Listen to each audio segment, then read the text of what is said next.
Hey, real estate rock stars, welcome to the whole enchilada of real estate investing, the only podcast that serves up the full feast of street smart strategies to build wealth and take control of your financial future. I'm Lou Brown, and I've been in the real estate game since 1976, so I've learned how to make the whole plate worth it. Each week, I'll be dishing out creative financing hacks and proven systems that help investors build multi-million-dollar businesses. No fluff, just the good stuff straight from the source. Ready to dig in and start making deals? Let's get to it. Welcome, everyone, to the next edition of the whole enchilada of real estate investing. And I am so pleased today to welcome aboard Scotty Gifford from Houston, Texas. Scotty, tell us a little bit about yourself. Oh, that's a good question there. I am currently a realtor, a loan officer, a husband, a father of 5 children. We specialize in helping people with homeownership and making informed decisions about all their real estate needs. Delve in. I'm a real estate investor and a long-term learner and reader, and involved in our church. And also, we've written a book and just kind of just enjoying life and loving things here, trying to help as many people as we can. Wow, that is well-rounded for sure. You're kind of like one-stop shopping. We try to. It's one of our slogans. Sometimes try to be the one-stop shop, but we can help people. So yeah. I love that. I love that. I know a lot of people would be attracted to that too. So I hear that you have really been doing this for a while. How long have you been a real estate agent, investor, all that good stuff? Yeah, so I started. So I didn't start off as a realtor. I started off as an investor first. Got into real estate investing first, and I started that back in like 2018. And bought my first property. Actually bought 3 properties the first year, 2019, and then life transitioned. I was still working full time during that time, and then decided my wife, who we weren't married at the time, my now wife, she was a realtor, and when I went through the transition at work because of COVID, our company was getting shut down. I was like, she just told me, "Hey, just come on board and George Forces with me. We'll have this home. We'll have our own team." And I was like, "Hey, that's great, but I need to work through this process myself as a man, right? Need to figure out like what do I want to do the next phase because I've been doing that last job for 15 years, right? And felt comfortable in that role. I knew there was a time that was going to be moving on, and me and her had been on a walk probably about the year before, and I was like, I'm ready to transition here, but I'm just not ready yet. I want to get the boat a little bit closer before I make that jump." And she goes, "Oh, you just opened the door, right? And something's gonna happen to make that push happen, that jump." And so she's very intuitive, and she had seen the writing on the wall before I did. And as men, as we like to say, sometimes men are less slow on the uptake. Sometimes, and so seen the writing, but I was like, okay, let me look at it. And I was like, okay, yeah, I'm already a real estate investor. Why not just go ahead and help more people instead of just myself? So we got my real estate license, and then after about a year, we in that journey, we were specializing in trying to help people that are going through divorce, right? And a lot of those people who came to us were interested in buying out their spouses, not just selling the home. Right? We had helped some people sell, but we were sending a lot of business to a referral partner that we obviously had a lot of lenders, and one of them had specialized in divorce. And Amber's like, "Well, why aren't you just getting your mortgage license as well too?" And I was like, "Yeah, I think that's smart." And then I was like, within a couple of weeks, I had my license for that too. And it's really been a blessing to really bring those on because feel like I'm a numbers person. It's probably what drove me to be in Ah, investment. And so it's really been a blessing for us to bring that in-house, that knowledge base, and be able to help those people and speak intelligently to that and then see what we can have. And we're always searching for products, and it's nice to connect with you about, maybe some even more options for more people. 'Cause like to say, the more tools in your tool belt, right, the more people you can help. So that's what I believe. I really think that we can be solutions for so many people, but a lot of people are very siloed. This is what we do. This is how we do it. And they really can't see the big picture of that customer that does show up in your world that is a possibility. But if they don't fit in that box, nope, they can't do anything for you. And so we like to believe in and do out of the box thinking, out of the box investing, and really helping people, helping deserving families end up with home ownership, regardless of credit or financial background. So I love what you've been able to do, because that is quite an evolution. And thank you for sharing that, because I think a lot of people are kind of like in that space. They're trying to figure out, they've got a job, they're in that position where they don't really love that job. They don't really want to do that if they could help it, if there was Yeah. some other alternative. And then they jump into the world of real estate investing. So when you jumped into the world of real estate investing, what were you looking for and how did you find your properties? So that's a good question. So, I mean, I'd really been kind of like more of the typical investor. Hey, put money in the 401ks, do the Roths, do the 529 for the kids kind of thing. Mm. And I would had this, okay, I'm going to work this job. I'm going to save. And then, in 40 years, I'm going to be able to retire with a couple $1 million. Right. And I was like, oh, this is a solid plan. It's, but It'll I mean, never change.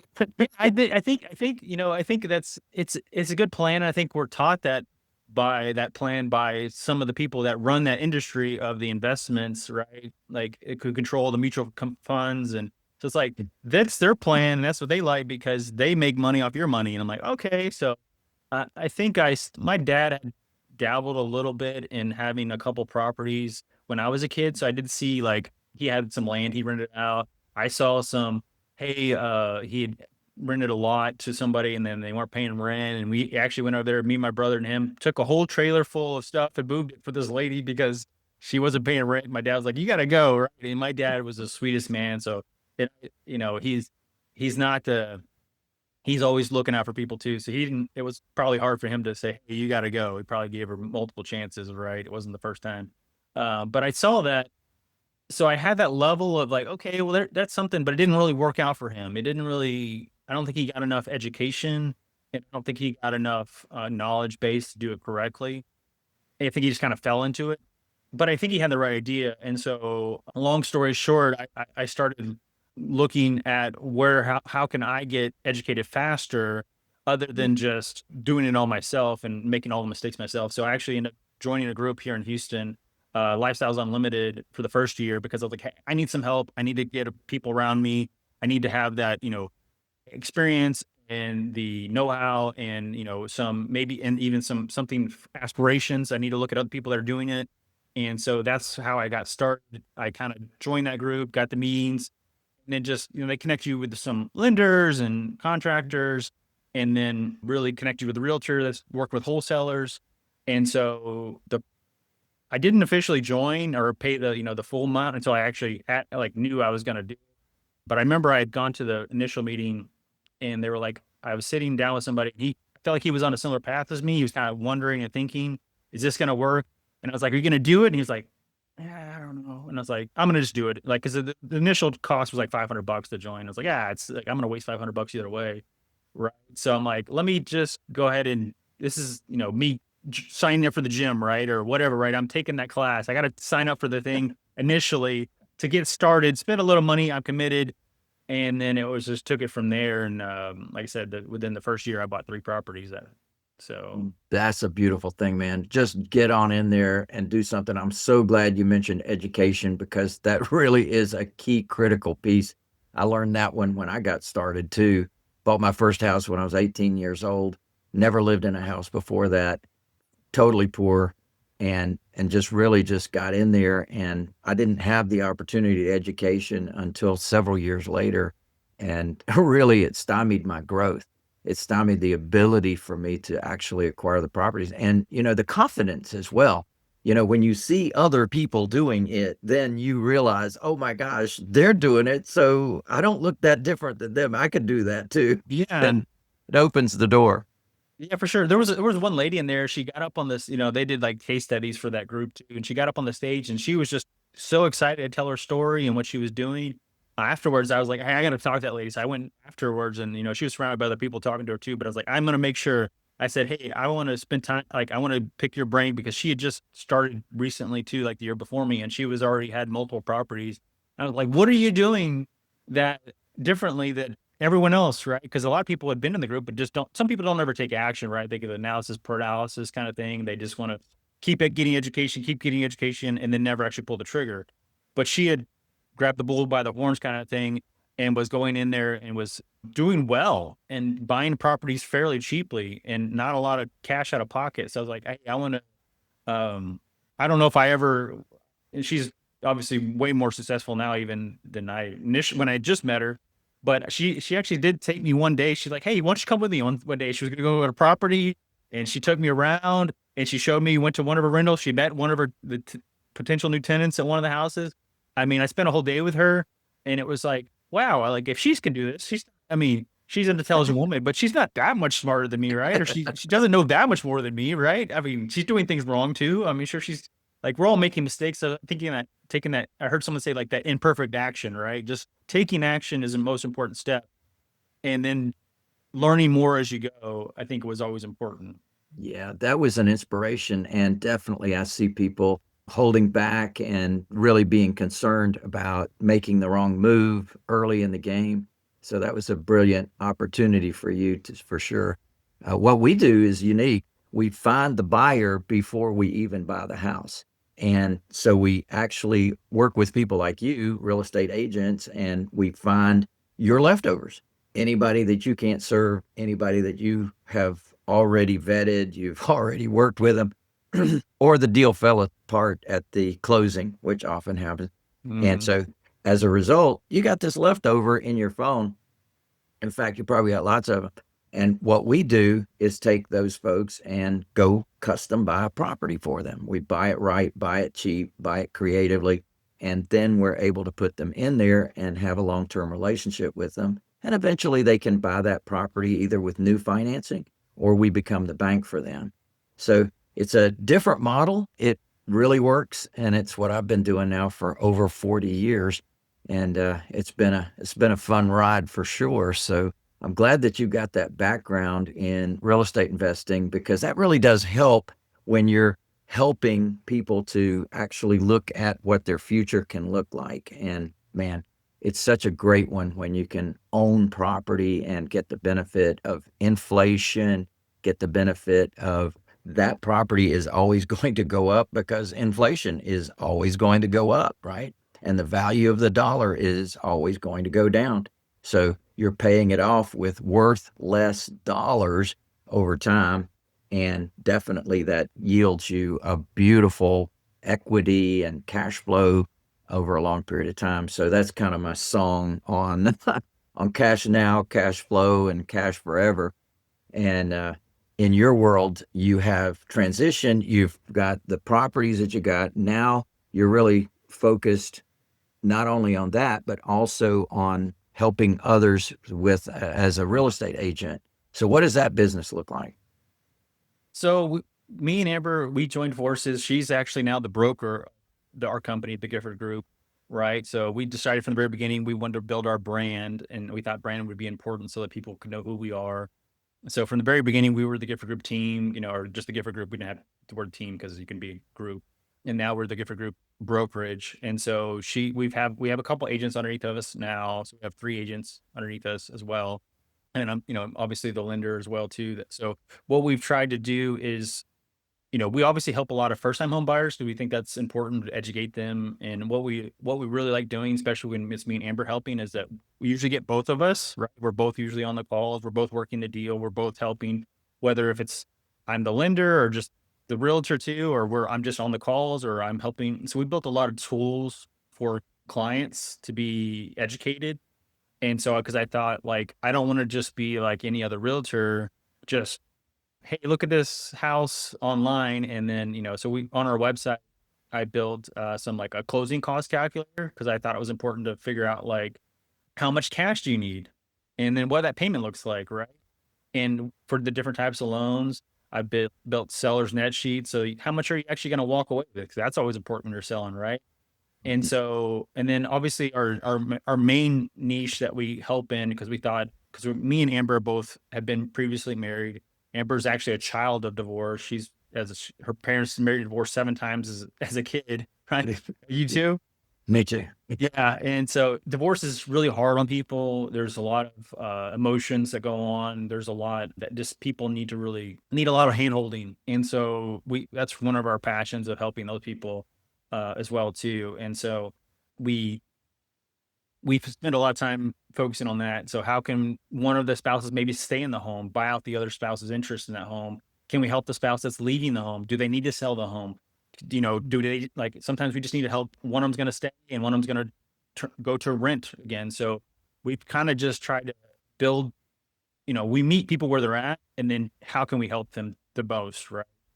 Move on or stay if they can. So I think if you search divorce buyout calculator, right, looking by your spouse, like we'll come up as number one because I built that tool based on our knowledge and history of working with clients. And so just really trying to help other people. I do YouTube because we would need the information out there, right? And provide information for people that can easily find it, right?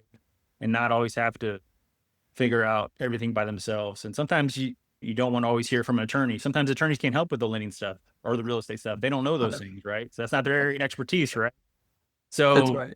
we never play attorneys, but we also say, here's the steps you're likely going to face because we went through it. I've been back to court, been back to mediation. Amber's been back to mediation and court and stuff like that. So we've helped 300 or 400 couples just walk through divorce as well Wow. too. Wow. That's incredible. That is such a neat niche.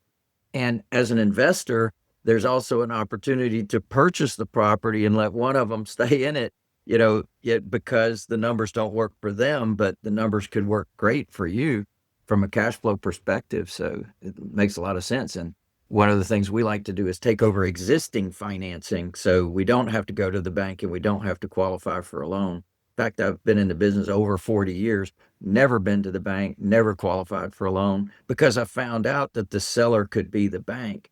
So in this scenario of the divorce, and I've definitely helped people as well, and that is a beautiful approach to being able to end up with the property if that's the scenario that's going to serve them best. We're Mm. big believers, it sounds like you are, that, you want to be of service and in service to whomever you're dealing with, the seller, the buyer, your lender. There's always opportunity to be of service to them. And, it's that long-term approach where you're building a relationship, not only for now, but for years and years to come and getting referrals really from those people in the future.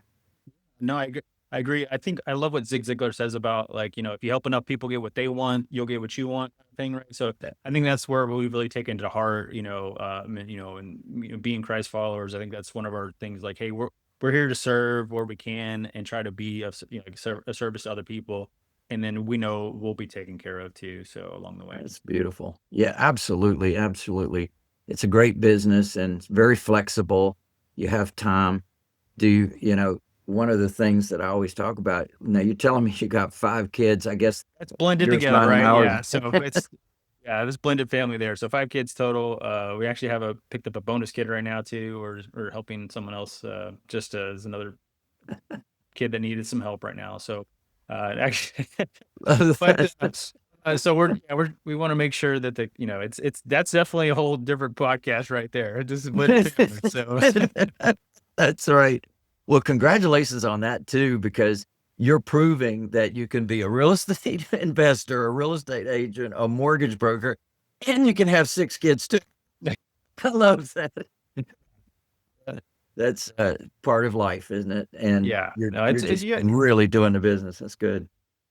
yeah, it's How many properties are you selling per year now? So that's a good question. Amber had the sheet up earlier. So we're probably averaging around 30 transactions just on the buy sell side. And then we have rentals, which I don't know we do probably another 10 of those a year. And then I'm lending has picked up each year for me. And I kind of started lending in a bad time. I started 2022 for the lending side, which was probably, went from 4% to 8%. So it was a tough market to start into, but we did obviously doing the divorce stuff. Some people just need to refinance them. Rates are, and there's buyers still. So probably, we probably do about half of those as loans as well too. So we do the loan on the buy side, about half of those on the transaction. So, and then obviously I have just divorce cases that just people are just doing buyouts. And then, I'm trying to grow our lending business a little bit as well too. But I'm obviously we just hired a transaction coordinator on the real estate side. So I don't get pulled too thin. So Yeah, that's brilliant. Very great, and definitely something that a lot of people can be inspired by for sure. Now, tell me about your best deal and your worst deal. oh, okay. For on the investment side. Yep, yep, for us to learn from. Okay, probably the best deal I would say would probably be the third property I purchased. It was here, so I'm in Houston, so we purchased a property down in like Lee City, which is southeast Houston for people.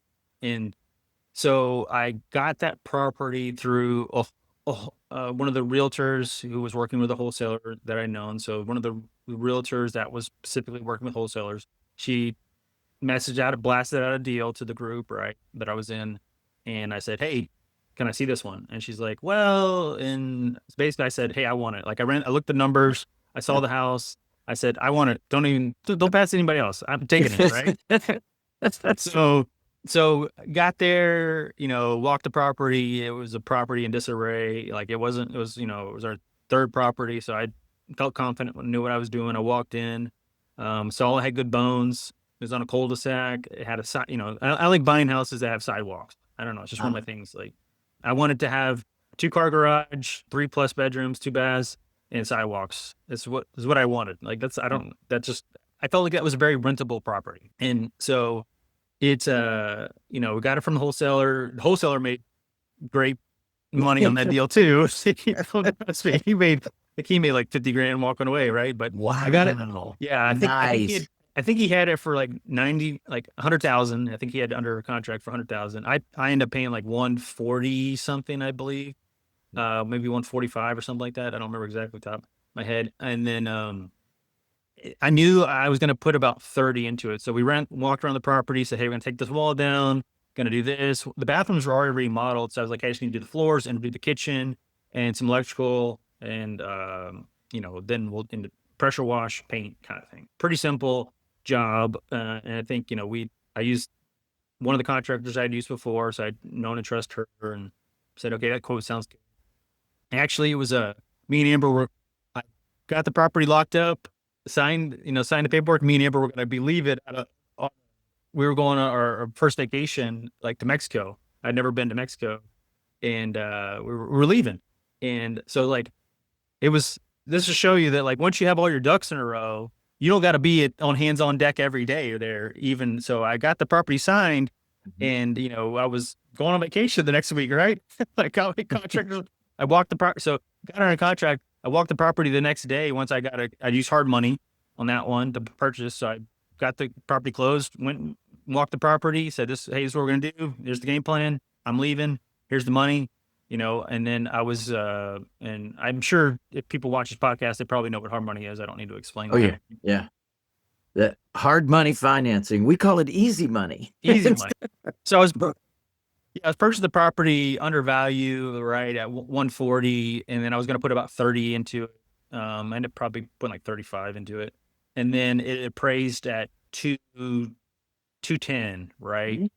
The day after I done the work, right? So then I was going to refinance to a conventional 30-year mortgage, which I was in the low 5, and it was going to cash flow $300 or $400 day one. And then it's been ever since then. I've had multiple renters come and go, but every time someone leaves, I just raise the rent, and so I've been cash flowing probably $500 or $600 a month right now. Beautiful, beautiful. So lots of folks want to learn, the pluses and the minuses. You've been successful in the business in an array of things. So what are the things that you would caution people on and say, okay, these are the things to pay attention to and be careful of? Yeah. So obviously there's a lot. And I think one thing is, if you're going back to like the lifestyle group, which I think was great and informational, a lot of things they didn't really focus too much on was capital expenditures, right? Like not planning for the long-term maintenance of the properties. And they didn't really include that in their numbers, which is, I understand that's not what they're selling you on. But you do need to have reserves for problems that happen. I've spent, And I think one of the worst, that's one thing, but I think probably the worst thing is just getting the wrong tenant into the properties, because that's what's cost me the most money, I would think, is actually putting the wrong people in there, not doing a good job of screening that tenant. And not that credit scores matter necessarily, it's also the person and how they're going to treat your property. So I've made some mistakes in putting two different couples into one property, and that didn't work out well for me. The property ended up being trashed by the time I got her back. And I shouldn't trust, two 22-year-old kids, four 22, 18-year-old, I don't know how old all of them were, to all move in one 4-bedroom apartment or 4-bedroom house. And it was just, so I think, you know, knowing the area, knowing who you're going to rent to is part of the game plan as well too, not just what it's going to cash flow for. Yeah. I think you've put your finger on something, that landlording is a skill and it can be learned, but it's not something you should assume that it's just across the board and it's just common sense. It's not. There's things to learn about human nature, about, screening folks and getting co-signers and making sure that you're completely protected in decision making like that. And I think the second thing I would share that you have put your finger on is the cash flow. Like there are things that can go wrong. And it's one of the reasons I love owner financing, because when we are giving the customer the opportunity to own that home, well, they're responsible for all the fix up, all the repairs, everything related to the property, upkeep. And, by the same token, another thing that we've come up with that I think you'd be interested in is our 25 profit centers. So a typical landlord gets the difference between their mortgage and what they rent it for, and that's the cash flow. And like you said, it can be blown up with water heaters and roofs and other things. So imagine that you start there and there's 25 profit centers above that. And so when you're moving people in, there's other things you can be of service with them and really help them out. And you can get paid handsomely on that as well. So, there's so many great things to learn from a management standpoint, and really being able to, maximize your investment and maximize your business. Well, tell us, so as you're moving forward in your business, and you said you're going to focus more on the lending side of things, which, sings to my heart, because the folks that we're helping to end up with home ownership, that's one of the things that they need, is ultimately to get a new loan and pay you off if that's your choice, or you can be the bank for them. And so I know that there's some other things you wanted to share with folks. I love it that you've put together these tools on your website, and there's other information that you want to make sure that they are aware of. So tell us that. Yeah. So, I mean, I think one of the things that I always, when I was running numbers too, one of the things that so initially the first time we bought properties, we did hard money and then going into conventional financing, 30-year fixed for the rental side, which is good. But I also, when I made my transition, I didn't have that steady W-2 income coming in right away too. So one of the things that I was like, hey, I need to know more about was the DSCR kind of loans, right? The debt servicing coverage ratio loans, which is really good for people that maybe don't have that W-2 income yet. That's really high. They can cover this and they can just add that investment property.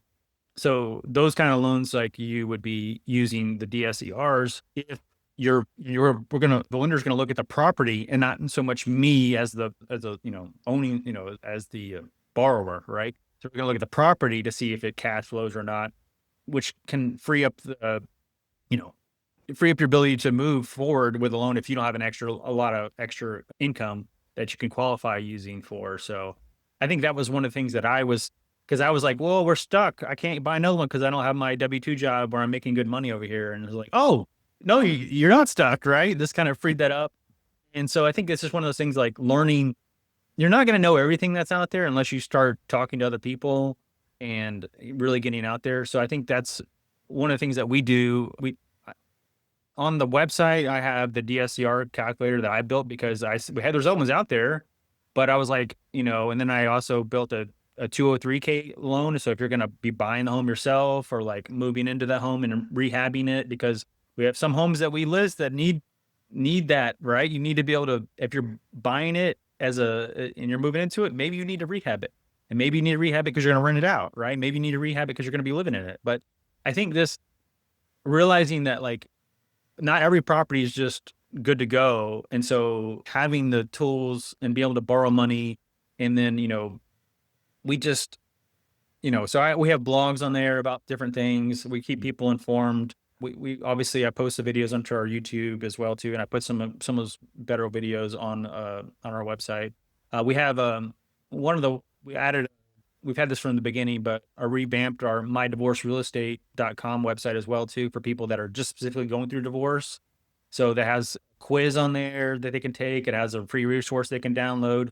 And we even have a divorce seminar we recorded that you can get access to as well too on there. So like I'm always trying to give back to things as far as like, what can I put out there? Because sometimes people want to put things behind a wall or paywall. And it's like, well, if you want to pay me, then you can get access to this. And I just don't like those things because it's like, you need to be able to get information out and not always have to pay for it because you might just be doing some preliminary research, right? And then we also built like a property tax calculator because in Texas, property taxes are pretty expensive part of the equation of a home's affordability. So like, what does that property tax look like if you're going to be living in it? Are you 65 plus? Or are you just going to be just a renter, right? Or I mean, a landlord on it. So it matters what the taxes are going to be once you take the property, especially if you increase the value or whatever, right? Too. So, I love it. I love it, man. Congratulations. You are really being of service and in service to a lot of people, and you have put together some great tools to work with. I think that's amazing and important for your customers, but in general, getting the message to the market, letting people know who you are and what you do. And that's so powerful. So how do people find you? so I think if you Google the Gifford Group, we'll come up. I think they're, we'll probably be number one. But so I try to make us pretty well known. I put us on all the social medias that I tried to be on. Scotty Gifford, I'll come up. I think I'm the only Scotty Gifford in America right now. A couple Scott Giffords maybe, or Scott Cliffords, but uh, you can find us on our website, thegiffordgroup.net. I mean, that's our brokerage website. Like I say, I'm Supreme Lending right now for the mortgage company. And then all the social medias, we try to be on all of them a little bit, at least. I'm on LinkedIn a lot. And then Amber does more Facebook than I do. And then we have a TikTok and all this. We try to be everywhere. But our YouTube channel is probably the best place to watch most of our educational videos or informative videos about things. So that's just YouTube at the Gifford Group. I love that, man. You have done so very well. Congratulations. Keep the ball rolling. Keep buying more properties. Keep creating more cash flow for yourself. And I know you're going to do extremely well. Thank you so much for joining us today and sharing these inspirations. Do you have any final words for the folks that have come today? I would just say, like, if you haven't started getting into real estate investing, today's the day, seize the day kind of thing. I think you're not going to know everything. You just need to get out there and start talking to people and start getting around people that are actually doing it is probably the most important thing. Talking to one realtor that you talk to could probably introduce you to a bunch of other things you need to know. So getting that correct person, you might not meet the first person, might not be the person you end up working with, but I think that can get you started, just get you off the couch instead of just dreaming. Because I think a lot of people their dreams die because they never take the first step, and that's the hardest step is the first one. So, Man, that's a great closing statement for sure. Scotty, thank you so much for joining us today. Thank you so much for being such a great inspiration and look forward to working with you soon. Yeah, baby. Thanks for tuning in to the whole enchilada of real estate investing. I hope you're feeling ready to take your investing game to the next level. If you're serious about building wealth, you won't want to miss the Millionaire Jumpstart. It's a 3-day live event that's perfect for any level of investor. Whether you're just getting started or you're looking to scale, this can be one of the final steps of making real wealth happen. So, what are you waiting for? Enroll now at millionairejumpstart.com and get ready to make big moves in your real estate journey. I'm Lou Brown. Until next time, keep hustling, and remember, it's not about how much you make, it's about how smart you play the game.